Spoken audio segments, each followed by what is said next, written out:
This is the disturbing extinct Disney iceberg. Tier 1. Main Street Electrical Parade. You wouldn't expect a Disney parade to ruin anyone's day. It's just floats, lights, and upbeat music. But the first version of the Main Street Electrical Parade did just that. In 1972, Disneyland tried to outdo itself with a glowing nighttime spectacle, the Main Street Electrical Parade. The plan was simple enough. Light-covered floats, performers in wired suits, and a synchronized soundtrack rolling down Main Street, USA. They built the floats in a backstage tent, glued thousands of bulbs into place, and suited up performers for the big debut on June 17, 1972. It was a good idea, but with the worst execution. They only had one rehearsal. One. And during that single run, a float crashed straight into a Main Street building while some performers literally sparked. Real sparks too, not the cute glitter kind. 500,000 light bulbs, each painted by hand, were being glued onto unfinished floats in a tent. Cinderella's glowing canopy collapsed. 2 horses carrying those heavy light-up banners toppled under the weight. Some performers even got knocked down when the oversized illuminated props became unstable. Nobody ended up seriously hurt, but it was close. Those early lighting suits had almost no insulation. If sparks flew, that meant there were live wires practically cooking against skin. Try keeping a cheerful parade smile when your costume is quietly trying to roast you. And still, since this is Disney we're talking about, they opened on schedule. Somehow it worked. Kids cheered, parents clapped, and the whole thing sparkled like magic, even though backstage it had been one long electrical emergency. Even recent parades haven't been problem-free. In 2022, at the same Disneyland, during the parade's 50th anniversary return, a performer playing Goofy was escorted off mid-show after a costume malfunction caused a safety concern. And on the same night, a door on one of the floats swung open, unexpectedly revealing a performer inside. No one was injured, but seriously, how many minor issues before people start to get just a little worried? Captain EO. What happened when Francis Ford Coppola, a well-known film director, George Lucas, the creator of Star Wars, and Michael Jackson, one of the most famous pop performers in the world, tried to make a 3D space musical for Disneyland? A lot, actually. What they created was a 17-minute 3D musical short film called Captain EO. It reportedly cost more than $30 million US, making it one of the most expensive films ever made on a per-minute basis.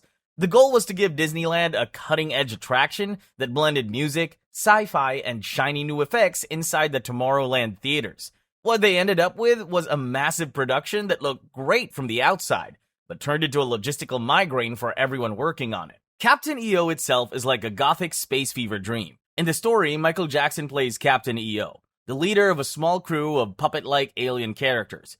They travel to a dark industrial planet ruled by a mechanical villain played by Angelica Houston. Michael's mission is to deliver a gift that transforms the planet and the supreme leader through music and dance. To put it simply, the guy literally breakdances evil into friendship. In 1986, that turned out to be just the kind of entertainment people were looking for. Crowds lined up just to see Michael glow in 3D, floating in zero-gravity shoulder pads. But behind all of that epicness was a whole lot of production trouble. Production dragged through endless reshoots, complex wire stunts, and budgets that kept climbing so fast Disney executives probably needed therapy. The crew spent months trying to make Michael Jackson fly, literally, while Coppola chased cinematic perfection and Lucas obsessed over tech that barely existed yet. Both were visionaries, just working in opposite directions. In the end, this short film took nearly a year to finish, and by the time it premiered, parts of Tomorrowland, which is the futuristic-themed area of Disneyland, already had newer attractions that visually looked more modern than the film. By the 1990s, the technology in Disneyland's Tomorrowland was improving, and newer attractions such as Star Tours and Honey, I Shrunk the Audience made Captain EO feel ancient. It only got worse in 1993, when the first wave of child mistreatment allegations against Michael Jackson appeared. Public reaction split into several groups. Some people believed he was innocent, others believed he was guilty, and many said that the situation looked serious enough that they no longer felt comfortable with him headlining a Disney attraction. When Disney finally shut it down in 1997, the company explained that Tomorrowland was being updated. News coverage at the time also pointed out that Michael Jackson's public reputation was declining, and the company did not want to be tied to a sinking ship. After Jackson's death in 2009, the attraction was resurrected as Captain EO Tribute. When it closed again in 2015, replaced by a Guardians preview, Fans say it felt like a second funeral. Maleficent Animatronic Dragon. When you hear Disney Dragon, you probably picture fireworks, magic, and kids losing their minds in a good way. Instead, this time, it was a 45-foot animatronic going up in flames in front of hundreds of guests who definitely did not sign up for a live-action disaster movie. Fantasmic has been a nighttime show at Disneyland Park in California since 1992. It runs on Tom Sawyer Island, where performers, boats, massive water screens, fire effects, and oversized animatronics recreate big Disney moments while the audience stands there wondering how the park insurance policy handles all of this. In 2009, Disney unveiled the biggest animatronic they had ever attempted for the finale, Maleficent as a full dragon. Cast members affectionately called her Murphy because she broke so often that everyone started quoting Murphy's Law, the one that basically says if something can go wrong, it absolutely will. And in April 2023, Murphy finally lived up to the name. It was the late night performance on April 22nd, shortly after 10:30 p.m. Mickey Mouse was on stage. The sparks were flying, the crowd was cheering, and the finale sequence was starting. Then, out of nowhere, the dragon's head began glowing brighter than usual. Flames came out, but not the controlled fire effect the show normally uses.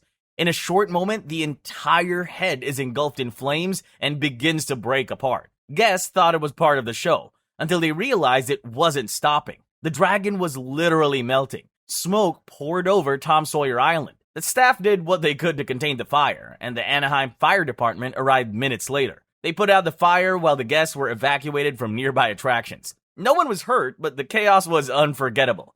Disney released a statement about guest and cast safety and suspended every fire effect across parks. The cause was never made public, but most insiders suspect a mix of fuel line failure and tired post-COVID maintenance. After the incident, Fantasmic went dark for over a year. When it finally reopened in May 2024, the Maleficent animatronic was removed and replaced with projection effects and lighting. Fans reacted in different ways. Some missed the enormous dragon because it felt like a major part of the show, while others said the show was easier to maintain without it. Oh, and this wasn't even the first time Maleficent went up in flames. Back in 2018 at Walt Disney World in Florida, the Maleficent Dragon Float from the Festival of Fantasy Parade caught fire after a flame effect malfunctioned. The footage spread everywhere. So when the 2023 animatronic burned, guests knew they were witnessing history repeat itself. Maleficent has now managed to catch fire in front of a crowd twice, which is not the Disney sequel anyone asked for. Lights, Motors, Action. In 2014, Disney's Lights, Motors, Action had a crash so serious it stopped the show and exposed just how dangerous that stunt really was. It happened on July 1, 2014, during the finale of the show in Walt Disney World, Florida. The show took place in a large outdoor theater designed to look like a European village, with buildings, ramps, and vehicle paths built specifically for stunt driving. The finale was always the biggest moment of the show. A red hero car would bust through a second-story door, race down a ramp attached to a semi-truck, and jump across a water channel while explosions went off around it. The stunt is extremely precise. The car has to hit the ramp at the perfect angle to clear both the truck and the safety barriers. Even a 1-foot misalignment or a small timing error can change the car's nose height and cause contact with the set. That day, the car came out at the wrong angle by a few degrees. Instead of making a clean pass over the set, it clipped a metal beam on the set as it exited the doorway. The collision ripped off part of the car's roof and fiberglass bodywork, then sent debris across the stage. The show immediately shut down. When the impact happened, emergency crews rushed out as the fire effects were cut and the pyro tanks were disabled. Luckily, the driver was protected by a Nomex suit, helmet, and the car's roll cage, so he escaped with only minor bruises. No one was badly hurt, but this was still a major incident. The collision put both performers and spectators at risk from flying debris. After the crash, the show was temporarily suspended for inspection. Maintenance teams rebuilt and reinforced the set, and additional safety checks were added before future runs. At the end, Lights, Motors, Action closed permanently on April 2, 2016 to make room for Star Wars: Galaxy's Edge. Fans assumed it was just Disney moving on, but unofficially, insiders admitted that the show's enormous maintenance costs, risk profile, and aging stunt vehicles made it harder to justify. Tier 2. Body Wars. Body Wars opened in 1989 inside the Wonders of Life Pavilion at Epcot in Walt Disney World, Florida. The pavilion was a medical-themed area designed to make science feel fun and immersive, so it was the perfect place to host this ride. The idea was you enter a motion simulator shaped like a high-tech research pod. Then you're shrunk to microscopic size to help a doctor remove a splinter from a patient's arm. It sounds fun, but in reality, it's just 5 minutes of shaking, diving, and spinning so hard that people routinely stumble off, clutching their stomachs as soon as they get off. On May 16, 1995, a 4-year-old Linda Elaine Baker from Texas got on the ride with her mother. About 3 minutes in, she slumped over in her seat. The operator noticed something was wrong and hit the emergency stop. 2 nurses on board tried CPR while paramedics rushed in. She was eventually airlifted to Orlando Regional Medical Center, but she was pronounced dead soon after arrival. People said she went into cardiac arrest mid-ride. Her family later revealed she'd been treated for a heart condition, though her mother insisted she'd been healthy that day. Investigators ruled out mechanical failure or restraint malfunction. The ride worked exactly as intended. The problem was the human body reacting to forces it wasn't built for. The ride reopened within days with no problem or violations, but the case was far from over, especially as more riders complained of nausea and motion sickness. Body Wars quickly became infamous as the ride that made people sick, not thrilled. There were no more recorded accidents, but parkgoers started calling the ride too intense for kids, and attendance at the pavilion dropped hard after sponsor MetLife pulled out. By 2007, Body Wars was gone, and the pavilion was converted into an event facility. Packed Mules. Before Disney had roller coasters and laser shows, it had something much simpler and more alive. Back in 1955, when Disneyland in Anaheim, California first opened, one of its frontier attractions let guests ride actual mules along dirt trails surrounded by plastic cacti and wooden saloons. It was called the Mule Pack and was later renamed Pack Mules Through Nature's Wonderland, probably because someone at Disney realized the original name sounded like a delivery service for hay. The concept was simple. You'd sit on a saddle, hold on tight, and enjoy the scenery, all while hoping your mule was in a cooperative mood. Because here's the thing about mules. They do whatever they want. Unlike mechanical rides, animals have moods. Some mules would stop in the middle of the trail and refuse to move. Others might back up or wander off course. And when one got spooked, the rest usually joined in. Old photos show lines of riders packed tightly together. Kids, parents, and the occasional terrified tourist, all one bad bray away from chaos. Handlers walked beside the line trying to keep control, but even the operation still wasn't foolproof. Saddles could slip, guests could lose balance, and yes, sometimes they did. The most famous case involved a rider whose saddle broke, sending them tumbling down an incline. They sued Disneyland and won $142 grand, which at the time was the largest injury settlement the park had paid. And that wasn't the only one. There are other reports of injuries from riders falling or being jolted by animals.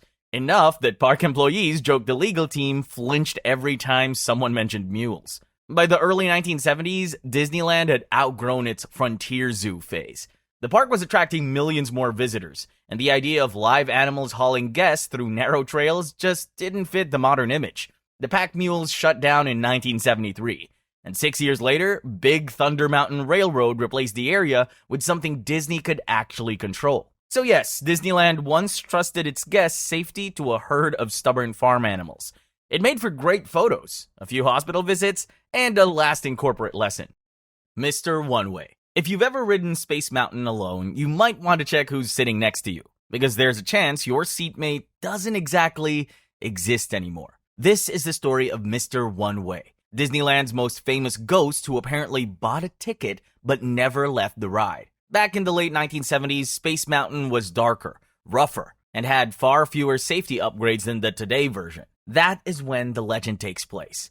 Guests described a mysterious, tall, red-haired man. He was friendly in line, didn't understand how a smartphone worked, talked about old attractions like the PeopleMover as if they were still running, and acted like any other visitor. After that, he would sit beside solo riders, enjoy the trip, and then be gone by the time the rocket returned to the unload platform. Social media kept the myth alive with blurry ride photos claiming to show a ghost. Every time, it's just motion blur or bad lighting. But people keep clicking. Now, there's no real proof this guy ever existed, but the ride does have a dark history. In 1979, a woman named Cheryl Ann Hoffman died after a medical emergency mid-ride. Operators thought she was fine and accidentally sent her through again. 4 years later, in 1983, a teenager named Philip Strohan fell out and was paralyzed. Both tragedies are real. Neither involved a red-haired man, but together, they built Space Mountain's reputation as the happiest haunted coaster on Earth. There's actually one possible explanation for where Mr. Oneway came from, and it might have something to do with the disturbing behavior of Disneyland visitors themselves. But we'll talk more about that in Tier 3.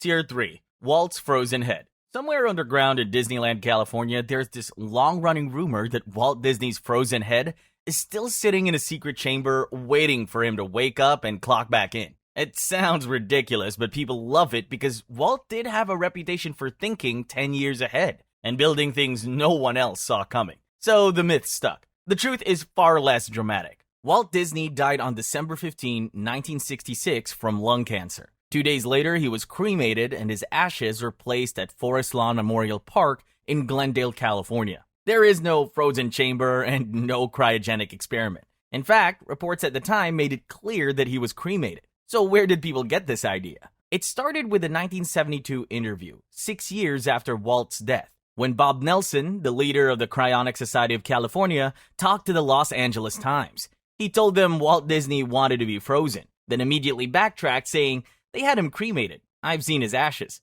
The problem is, nobody believed the second sentence. By 1969, French tabloid Paris printed the claim that Disney's body had been cryonically preserved, and American tabloids made it worse, saying his remains were kept beneath a Disneyland ride. Pirates of the Caribbean opened at Disneyland in Anaheim just 3 months after Walt died, and the ride originally used human skeletons as props. So parkgoers saw bones, heard rumors, and filled in the blanks. By now, the story's basically folklore. In 2018, an indie film called The Further Adventures of Walt's Frozen Head even leaned into it. The crew snuck into Walt Disney World, Florida to film some scenes without permission, just to play up the rumor. Every time a new Frozen movie hits the theaters, the joke resurfaces online. Some claim the title was picked to bury search results for Walt Disney Frozen, even though that's been debunked more times than anyone can count. Haunted Mansion. You know what's darker than a ghost ride? A ghost ride that actually has human ashes. And no, this isn't like the Walt Frozen Head rumors. This one actually happened, and for once, Disney isn't the culprit. The chaos comes courtesy of the guests. People have literally tried to turn the Haunted Mansion into a final resting spot for their loved ones.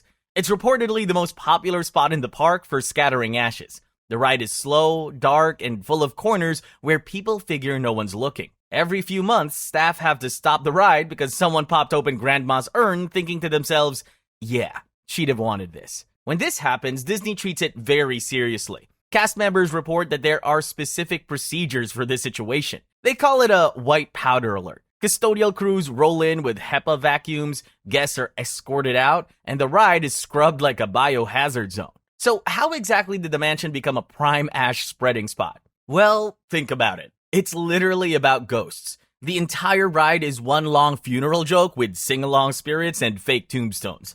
If someone loved the attraction or loved Disney in general, their family imagines that placing ashes inside the ride is a meaningful tribute. So the lesson is, unless you want your loved ones swept into a dustpan, don't do it. It's tragic and absurd at the same time. Skyway. A slow aerial ride through Disneyland sounds harmless. You sit, float across the park, snap a few pictures. Maybe wave at a kid below. But after the Skyway opened in 1956, it somehow became popular for all the wrong reasons. The ride used small bucket-shaped cabins swinging from a wire, with 2 patio-style seats per bucket, and 42 cabins moving between Tomorrowland and Fantasyland. It functioned a lot like a ski lift, but it was higher and inside a theme park. Visitors treated it like a ride into the future, and no one expected it to eventually rack up such a body count. Then came April 5, 1983. A thunderstorm rolled in, and guests were dangling above the park when a violent gust snapped a Skyway cable off its guide wheel. The emergency stop kicked in, which was good, but now 104 people were stuck in midair, swinging for 2.5 hours in the rain and wind. Families, kids, everyone was just hanging there as the Anaheim Fire Department brought in ladder trucks and cherry pickers to lift them out one by one. No one was seriously hurt, but people walked off soaked, shaking, and probably rethinking what they called fun. The Skyway kept running after that, but problems didn't stop. On April 17, 1994, a 30-year-old man left his gondola 20 feet above the ground. Disney explained the doors couldn't open on their own. They required an external latch. Investigators eventually learned he jumped on purpose. He even tried to claim $25,000, saying the ride malfunctioned, but later admitted it was entirely his choice.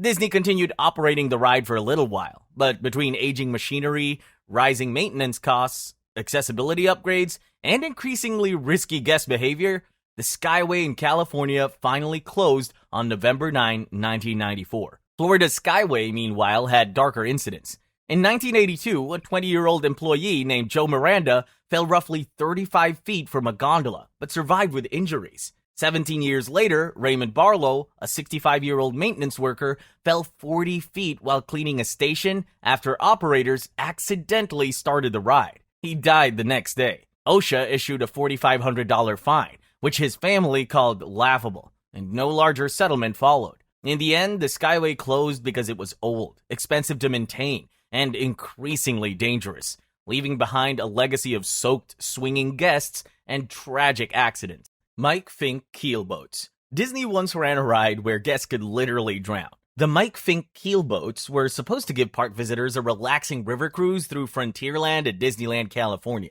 Instead, they sometimes turned into an unexpected swimming lesson. This attraction opened in 1955, inspired by Walt Disney's Davy Crockett television episodes, and they used two boats, the Bertha May and the Gullywumper, which were real props from the show.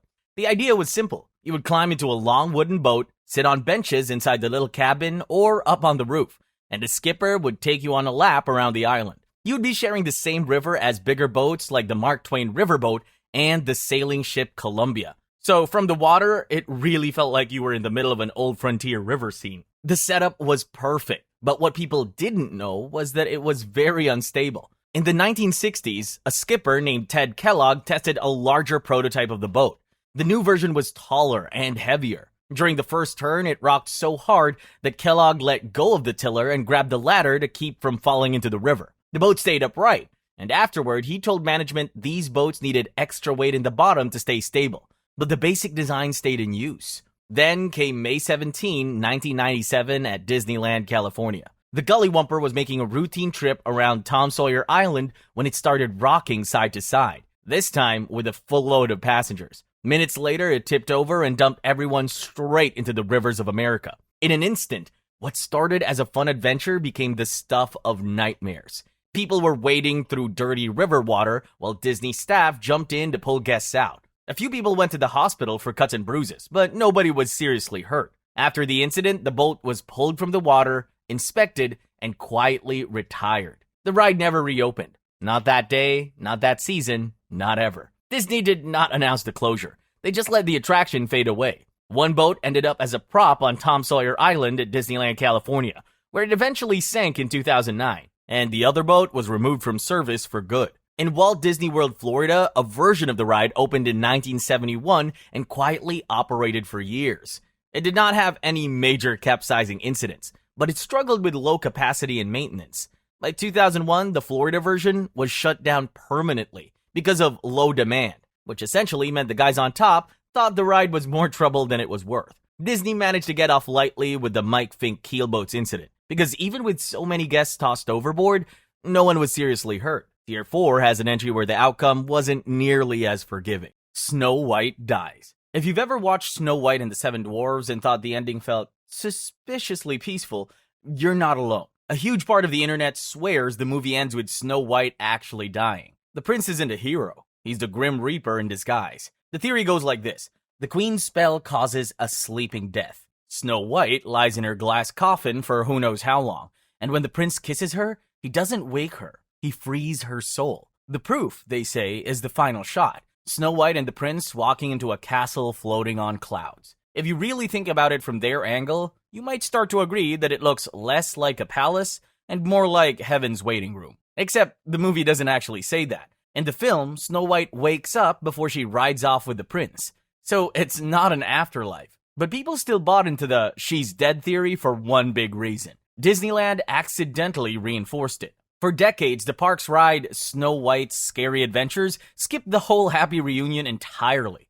You'd go from the witch trying to kill you to lightning, a scream, and a sudden storybook saying, and they lived happily ever after. There was no Prince, no revival, and no transition. Just black screen, then goodbye. It felt like the character died and the park just didn't want to talk about it. In the original 1955 Disneyland version, the whole idea was that you were Snow White, which sounded clever until people realized it also meant she barely showed up. You moved through the story from her point of view, while the witch kept throwing herself at your face like she was tired of living. And instead of a real finale, the ride just spit you out in front of a mural outside. Fans kept leaving the place confused, trying to figure out why her own ride wrapped up like a horror film. When Disney finally reworked it in 2021 as Snow White's Enchanted Wish, they fixed that by adding new projections, music, and a proper reunion scene. You finally see Snow White awake, smiling, heading toward that distant castle. Now, the heaven theory doesn't fit anymore. Ironically, the update started another debate. People started arguing about the non-consensual kiss instead. So yeah, even after 80 years, Snow White can't catch a break. Big Red. Before Disney's Animal Kingdom at Disney World, Florida became their peaceful safari-style park, it opened with something far darker. A story about poaching, death, and one very unlucky elephant named Big Red. Back in early 1998, when Kilimanjaro Safaris was still in soft testing, Imagineers didn't want it to be just another photo tour. The idea was that you would ride in an open-sided safari truck through a fake African reserve, hear radio calls about poachers, and then see the result of their actions. Guests were meant to drive past Big Red's lifeless body, with her tusks hacked off and blood painted across the ground. It was supposed to show the cost of human greed. Instead, it looked horrifyingly real and may or may not have traumatized a bunch of park visitors. According to Imagineer Joe Rode, during test runs, guests started panicking when they came across it. Families actually believed that Disney's live animal park had an actual dead elephant lying in the savannah. Cast members were bombarded with reports and pleas to help the poor animal. Operations got so many complaints that leadership stepped in and ordered the prop be removed, and the scene changed before opening day. By April 22, 1998, grand opening, Big Red was gone, and her part of the story was turned into audio narration instead. Instead of coming face to face with her corpse, guests just heard the ranger said she'd been shot while her baby, Little Red, was missing. What had been a gut punch moment turned into a rescue mission. The finale now showed wardens catching poachers and finding Little Red safe in a truck. So, happy ending. The change worked, but it came at a cost. Without the body, the whole chase lost its emotional weight. Parkeology, a fan site that tracks old and extinct Disney attractions, later described it as a machine gun chase without the why. Home videos from the late 90s to early 2000s captured that weird mix. The intense radio chatter, Jeep engines, fake gunfire, and then a rubbery baby elephant bouncing in the back of a truck. By 2012, even that storyline was gone. Disney removed the poacher camp entirely and expanded the zebra habitat. The ride became a regular safari again, just animals grazing peacefully, while the script talks about conservation in general terms. Big Red's body never made it to the public, but it did exist.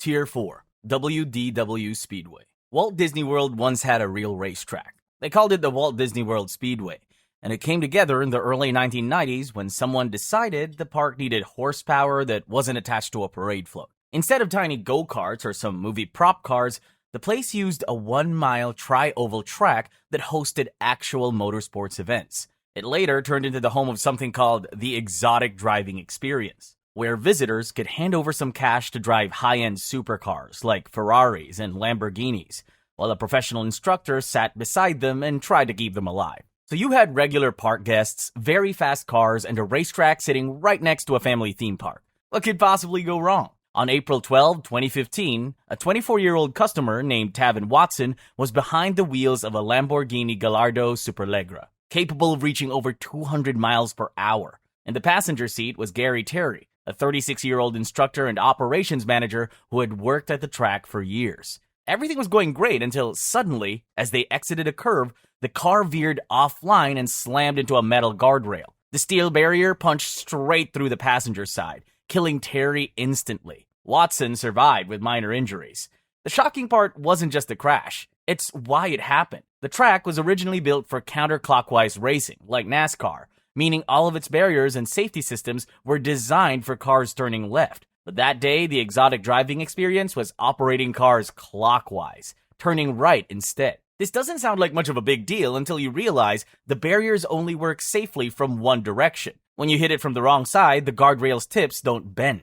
it pierces. Disney and the track's operator, Petty Holdings, shut down the program immediately. At the time, the Speedway was already set to close. Disney had announced plans to demolish it to expand parking for the Magic Kingdom. The crash happened just months before the bulldozers arrived, turning the racetrack into another section of asphalt by August 2015. Most visitors never even knew a racetrack existed inside Walt Disney World, let alone that someone died there, but now you do.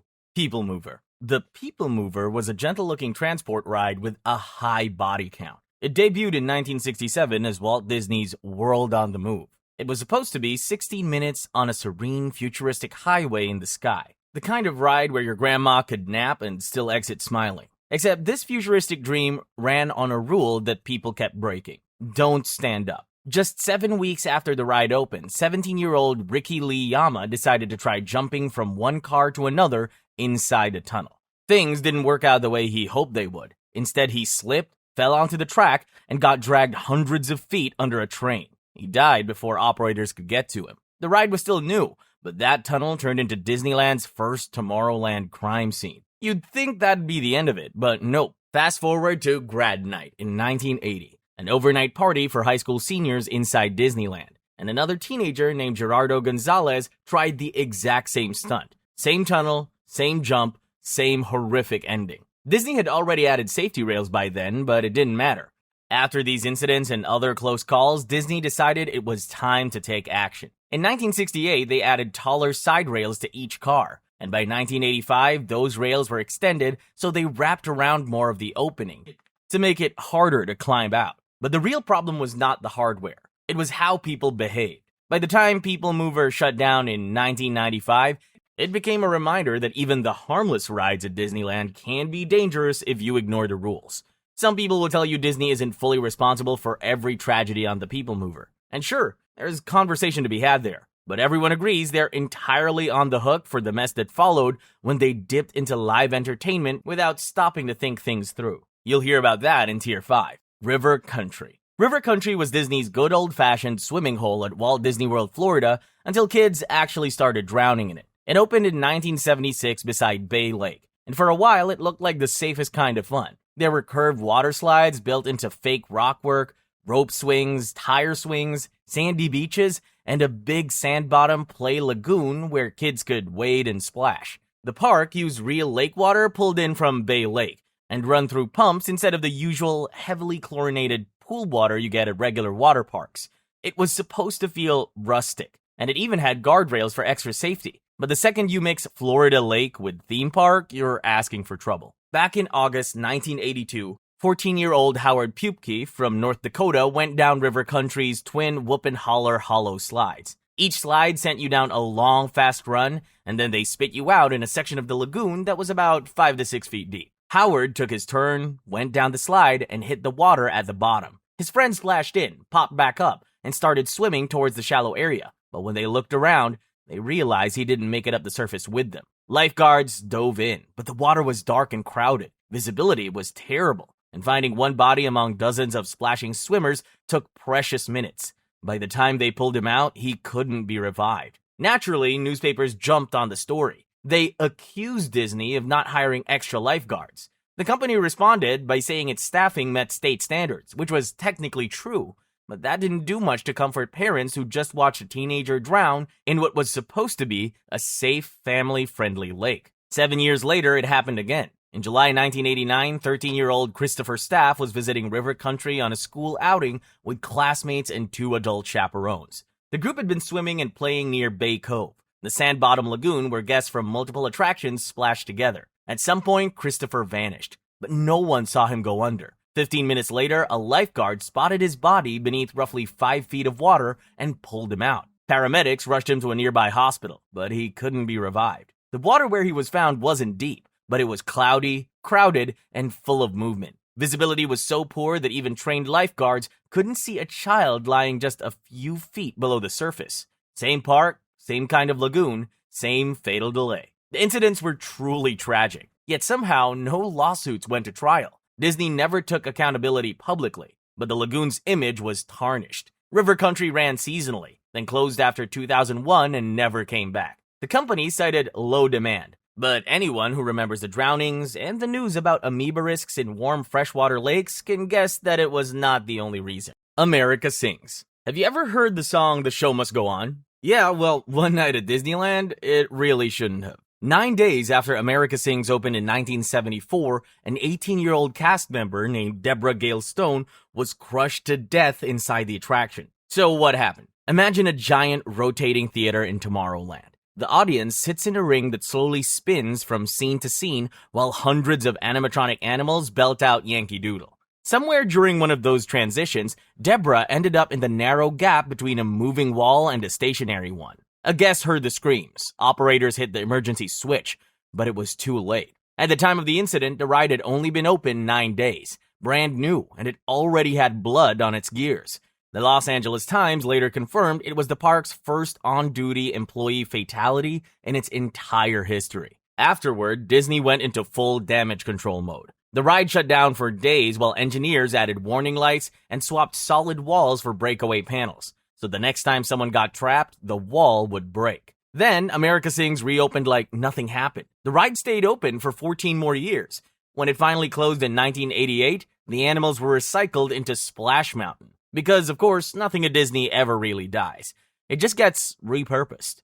Primeval Whirl. This ride was supposed to be a family-friendly coaster in Walt Disney World, Florida, with cartoon dinosaurs everywhere, bright painted tracks, and little spinning cars. It looked harmless on the outside, but the whole thing was a quiet disaster waiting to happen. When it opened in 2002 at Disney's Animal Kingdom, it was pitched as a cute dinosaur carnival. It was fun to look at, sure, though keeping it running turned out to be a whole different story. The design packed 2 mirror image tracks into a small space, leaving narrow walkways and very little space between the track and the maintenance areas for workers. One wrong step during operation or repairs could put you right in the path of a moving car. And the ride used constant movement systems, so even a tiny mistake could turn into a disaster. On November 24, 2007, a 63-year-old ride attendant named Karen Price was working on the loading platform. While she was up there, she stepped into a restricted zone at the exact moment a roller coaster car rolled in. It struck her, pushed her forward about 10 feet, and sent her off the 3-foot-high platform. She fell, hit her head, and never recovered. She was awake at first and even talking to coworkers, though her condition kept getting worse. 5 days later, she died in the hospital. OSHA fined Disney $21,000 for safety violations and forced them to add new motion sensors around the platform. Yet even with those upgrades, the ride still wasn't done causing trouble. Fast forward to March 13, 2011, 52-year-old Russell Sherry Roscoe was doing maintenance on a section called the Little Dip. The ride wasn't open, but one of the cars moved through the track anyway and hit him hard. He suffered severe head injuries and died the next morning. Disney released the usual statement, deeply saddened, thoughts and prayers, all that. OSHA launched another investigation. Roscoe's family filed a lawsuit a few years later. It was settled quietly in 2016. After 2 deaths and a handful of minor worker injuries, Primeval Whirl never recovered its image. Between guests complaining about neck pain and whiplash from the coaster's spinning cars, and maintenance workers hating how the ride kept breaking down, it kept staying closed for months at a time. Disney finally shut it down in 2020, calling it a part of park redevelopment. Everyone knew why it really closed. Splash Mountain. Splash Mountain was a harmless, fun singing log ride with cartoon animals and a big drop. But in 2000, one man did something that cost him his life. It was a quiet Sunday afternoon in early November 2000 at Disney World's Magic Kingdom. Around 2 p.m., inside the enclosed tunnels of Splash Mountain, 37-year-old William Pollock told his friends he felt sick while their log was drifting between scenes. Instead of waiting for the next unloading zone, he did the one thing you're never supposed to do on a moving flume. He stood up and stepped out. The boats moved one after another through narrow channels, and Pollock's log was still mid-course when he lost his footing. Seconds later, another log came around the bend and struck him. The impact threw him into the trough. Ride operators immediately hit the emergency stop, but by the time the staff reached him, he was in pretty bad shape. Paramedics rushed him to Celebration Hospital, but he was pronounced dead shortly after arrival. Splash Mountain isn't built like a coaster that can be stopped instantly. Each hollow log floats along a continuous chain of lifts, drops, and curves. The flume's tunnels are also dim and winding, with limited walkways and visibility. Once someone leaves their seat, operators can't reach them or stop the next vehicle in time. Investigators later confirmed the ride's mechanics had no faults. Everything worked exactly as intended. Disney quietly reviewed operations and reinforced safety reminders. Nothing mechanical changed, just more signs, more announcements, and a renewed emphasis on stay seated. The ride continued for another 2 decades, eventually closing in January 2023 to be rethemed into Tiana's Bayou Adventure. Long story short, next time you're on a log flume and think about standing up, don't. Hyperion Theater. This theater was built to honor Walt Disney's creative legacy, but it ended up being the site of one of the most disturbing tragedies in Disneyland's history. The Hyperion Theater was Disney California Adventure's pride. It had 1,984 seats, an Art Deco facade straight out of 1930s Hollywood, and chandeliers glittering like Oscar night. When Aladdin premiered in 2003, it was supposed to fix the park's boring reputation. Flying carpets, pyrotechnics, a genie who roasted celebrities, pure spectacle. What's not to like? But before the curtains ever opened, something went terribly wrong backstage. It's early morning on April 22, 2003. The park's still closed. The lights are half on, and a stage technician named Christopher Allen Bowman is setting up the magic carpet rig for the new Aladdin, a Musical Spectacular. He's doing what Imagineers do best, trying to make fantasy real. Bowman was up on a catwalk, testing effects for the flying carpet scene. The harness was on, but not properly secured.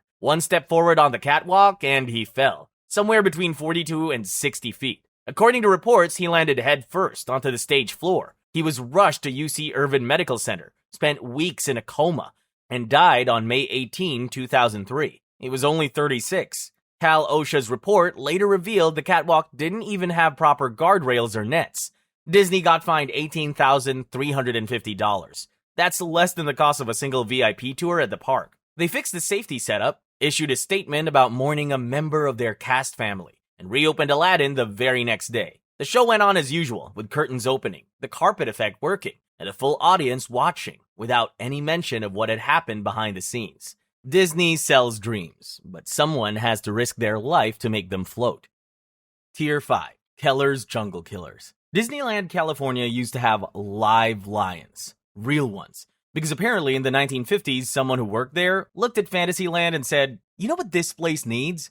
Predators." Welcome to Keller's Jungle Killers, one of the weirdest, most ethically cursed blips in Disney history. It opened on February 19, 1956, to basically fill the hole left by the failed Mickey Mouse Club Circus, which had cost Disney hundreds of thousands of dollars, and even some parts of the company's dignity. When the smoke died down a little, Walt replaced it with a guy who stuck his head inside lion mouths for fun. That guy was George J. Keller, a former art professor turned animal trainer, who decided grading papers wasn't thrilling enough. His show featured lions, tigers, leopards, mountain lions, jaguars, even a cheetah performing circus tricks inside a big tent in Fantasyland. He wore sequins and a captain's hat while yelling commands at sedated apex predators. Because yes, most of them were tranquilized before each show. The cats were also declawed, meaning their toes were literally mutilated, so Keller wouldn't get shredded mid-performance. It made them wobble when they walked and stripped away every natural instinct they had. But hey, that was considered standard training back then. Keller even joked about the risk of a tranquilized lion passing out and falling off its pedestal onto him. Disney audiences loved it for a while. There were no riots, no PETA protests, mostly because they didn't exist yet, and no on-site maulings. But the act didn't last long. Only 7 months, by September 1956, it was quietly scrapped to make room for future attractions like the Matterhorn. But the real tragedy was Keller himself. After his short run at Disneyland, he kept touring with big circuses around the United States. He also continued performing his Wildcat act with Ringling Brothers and Bauman and Bailey at Madison Square Garden in 1959 and 1960. Later that same year, during a Shrine Circus performance in Texas, he suffered a heart attack in the arena and collapsed in front of a crowd of about 3,000 people. A doctor from the audience tried to revive him, but Keller was pronounced dead shortly after. He was 63 at the time. Videopolis gang violence. In the 1980s, Disneyland California looked at MTV and said, "We can do that, but we'll make it family-friendly." And so they built Videopolis, a glowing, laser-filled teen dance club right inside Fantasyland. Videopolis opened in 1985 and was supposed to make Disneyland cool again. It had around 70 video screens stacked around the stage and walls, live DJs in a booth above the floor, and a massive open-air dance floor that could fit about 3,000 teens at once. For a while it worked. Teenagers from all over Los Angeles and Orange County came in at night to dance under Disney lights with music videos playing on every screen. But then the gang showed up. What started as neon fun quickly turned into an accidental turf war. You had Samoan gangs, Tongan gangs, and LA crews flashing their colors in this club. Disney's family-friendly place somehow became a nightclub and a gang meetup at the same time. Security guards even had to confiscate knives, check jackets, and break up fights before anyone even started dancing. Then came March 7, 1987. Around midnight, after the club closed, a fight broke out in the parking lot. It started as shouting, then pushing, and then someone pulled a gun. 18-year-old Keller Nea opened fire. A 15-year-old was shot 3 or 4 times in the back and died hours later at UC Irvine Medical Center. A 14-year-old bystander who wasn't even part of it caught a stray bullet in the arm while walking nearby. After the tragedy, Videopolis became a PR nightmare. Parents were furious, and local papers called it a gang magnet. Disneyland tried to fix the situation with new dress codes. They banned colors and bandanas, metal detectors went up, and security tripled, but the damage was done. By 1989, the nightclub was dead, replaced with tame musical shows. By 1995, it was reborn as the Fantasyland Theater. Same building, zero dance floor, way less gunfire. But to be fair, Disney wasn't alone. Teen violence was normal in every park in the 80s. Knott's Berry Farm had brawls, and Six Flags had stabbings. So it was a SoCal youth riot era. But Disneyland stood out because it wasn't supposed to happen there. Disney learned a hard lesson that year. When you build a nightclub inside a theme park, you don't attract Mickey fans. You attract everyone Mickey's afraid of. Mickey Mouse Club Circus. Disneyland California loves to market itself as the happiest place on earth. But back in 1955, it was full of drunk clowns, spinning llamas, and half-naked acrobats. The Mickey Mouse Club Circus was Disney's first major experiment in live entertainment, and possibly its worst idea ever. It started going downhill almost immediately. On opening day, a panther decided it hated its roommate and chewed off a tiger's paw during the parade in front of families. Handlers had to beat the animals apart with 2x4s while guests watched their $2 admission turn into something they could never have seen coming. The damage cost $15,000, and that's 1950s money, which is around $200,000 now. Then the llamas escaped, multiple times. They bolted down Main Street, then started beefing with guests and spitting at them. One was eventually caught at the train station, which kinda made sense given the situation. Walt Disney himself was reportedly on site when it happened, and you just know the man aged 10 years in a minute. Behind the scenes was even worse. The Mouseketeers, which were literal kids, shared backstage space with hardened circus performers who gambled, drank, swore like sailors, and walked around half naked between shows. One of the Mouseketeers, Lonnie Burr, called it controlled tawdriness, which roughly translates to Vegas, but with minors. One trapeze artist even had her costume top come undone in the middle of the act, so she flew across the tent completely exposed while still having to grab the catcher on the other trapeze, with the audience seeing everything. Walt reportedly laughed, because of course he did. The act itself, the Flying Alexanders, featured the infamous triple somersault, which killed more performers than any other aerial trick. Disney just called it Tuesday. Financially, it was a bloodbath. The giant 150-foot tent could hold 2,500 people, but was lucky to fill a few hundred seats. Guests didn't want a circus. They came to see Disneyland. Within 6 weeks, the whole thing folded, losing nearly $375,000 and everyone's patience. When it finally closed in 1956, Walt moved on to mechanical animals, because at least robots don't attack each other during parades. So yeah, the Mickey Mouse Club Circus was supposed to prove that Disneyland could do everything. Instead, it proved that not everything belongs in Disneyland, especially not drunk clowns and carnivorous cats. And that's the whole iceberg. The part of Disney nobody mentioned when you were busy believing in talking mice and happily ever afters. The truth is, the company has a few dark corners, ride failures, shutdown attractions, and incidents they'd really rather not revisit. Thanks for sticking around. Like and subscribe for more videos that gently sabotage your childhood memories.